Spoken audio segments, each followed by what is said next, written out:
Dom António. Dom António de Portugal, nasceu em Lisboa, em 1531 e morreu em Paris, a 26 de agosto de 1595, mais conhecido pelo cognome de o Prior do Crato e, mais raramente, como o Determinado, o lutador ou independentista, pela ênfase posta no recobro da independência de Portugal. Era filho legitimado do infante Dom Luís e neto de Dom Manuel I, tendo sido um dos candidatos ao trono português durante a crise sucessória de 1580. Segundo alguns historiadores, foi aclamado rei de Portugal e reinou efetivamente, em 1580, durante um curto espaço de tempo no continente, ficando, desde então e até 1583, a sua autoridade confinada a algumas ilhas dos Açores. Não consta, no ensino escolar, da lista de reis de Portugal, e em geral a historiografia, quer em Portugal, quer a nível internacional, caracteriza-o apenas como um pretendente na luta pelo trono. António era filho do infante Dom Luís, e como tal neto do rei Dom Manuel I. Sua mãe chamava-se Violante Gomes, de alcunha apelicana, e pertencia ao povo. Alguns autores afirmam que seria uma cristã nova ou judia, como se convencionou chamar, pela qual o infante Dom Luís se deixara fascinar e com quem teria casado em segredo.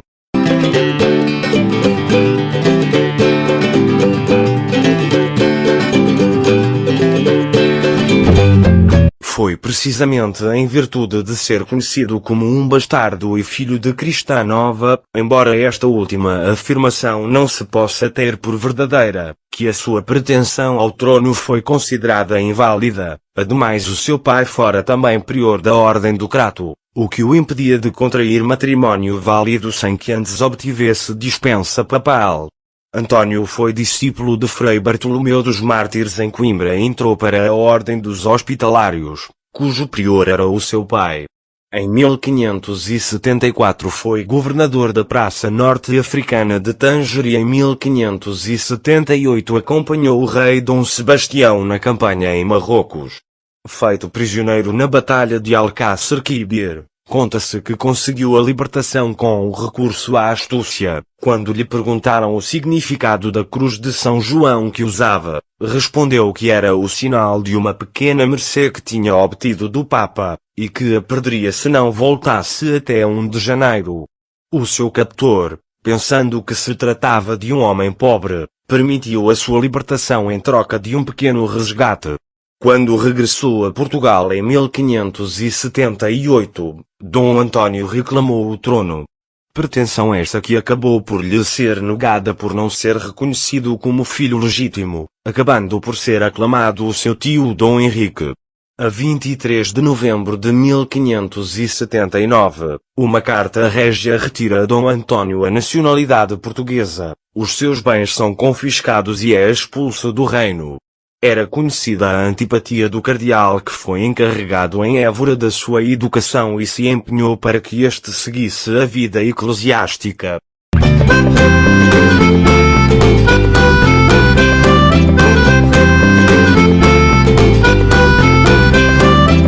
Em janeiro de 1580, estando reunidas as cortes em Almeirim, nas quais se esperava designar um herdeiro para o trono português, faleceu o velho cardeal Dom Henrique.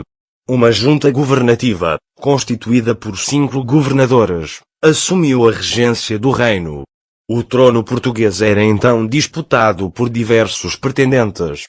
Entre eles, destacavam-se a Duquesa de Bragança, Dona Catarina, Filipe II de Espanha, e o próprio Prior do Crato. O mais legítimo herdeiro seria a Duquesa, mesmo sendo mulher, já que descendia de Dom Manuel por via masculina. Filipe II, por seu turno, era um estrangeiro e descendente de Dom Manuel por via feminina. Quanto a Dom António, embora fosse também neto por via masculina, pesava sobre ele a suposta bastardia. Filipe, no entanto, conseguiu subornar os grandes do reino com o ouro vindo das Américas, e a coroa começou a pender favoravelmente para o seu lado. Para estes, a ideia de uma união pessoal com a Espanha seria altamente proveitosa para Portugal, que estava a passar um mau momento econômico.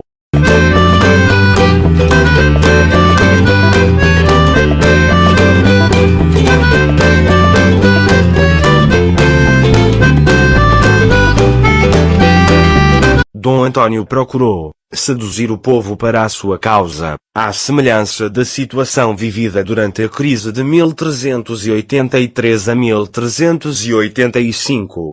Tal como nesse período, também rei de Castela invocara argumentos de natureza familiar para herdar o trono português. Também então, Dom João, mestre de Avis, filho ilegítimo do rei Dom Pedro I, apresentou uma candidatura que acabou por sair vencedora nas Cortes de Coimbra de 1385 e foi ratificada na Batalha de Aljubarrota. A 24 de julho de 1580, durante a preparação para a esperada invasão espanhola, Dom António foi aclamado rei de Portugal pelo povo, no castelo de Santarém. Dom António pedirá ao povo que o aclamasse apenas regedor e defensor do reino, mas já o povo rejubilava. É aclamado também em Lisboa, Setúbal e em numerosos outros lugares. No entanto, um mês mais tarde, a 25 de agosto, as suas forças são derrotadas na Batalha de Alcântara pelas do Duque de Alba.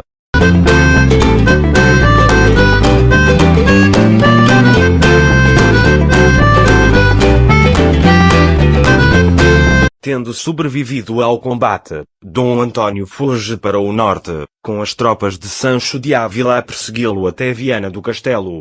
Durante 6 meses, de novembro de 1580 até maio do ano seguinte, vive homiciado no seu reino, abrigando-se quer em mosteiros quer em casas de partidários devotados.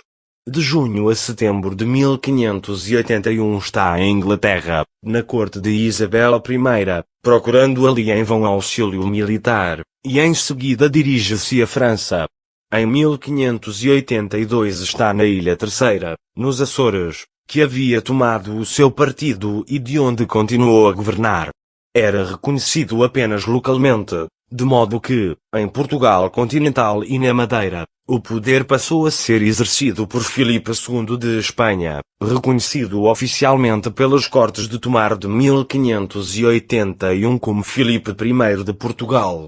Iniciava-se, na história de Portugal, a dinastia filipina. Continuou ainda a lutar até ao fim da sua vida pela restauração da independência do seu país. Não chegaria a assistir ao fim do domínio filipino. Dom João, neto da sua prima, a duquesa Dona Catarina de Bragança, seria aclamado como rei Dom João IV após o golpe vitorioso de 1 de dezembro de 1640. Desapareceu assim, proscrito e esquecido, o último príncipe de Avis.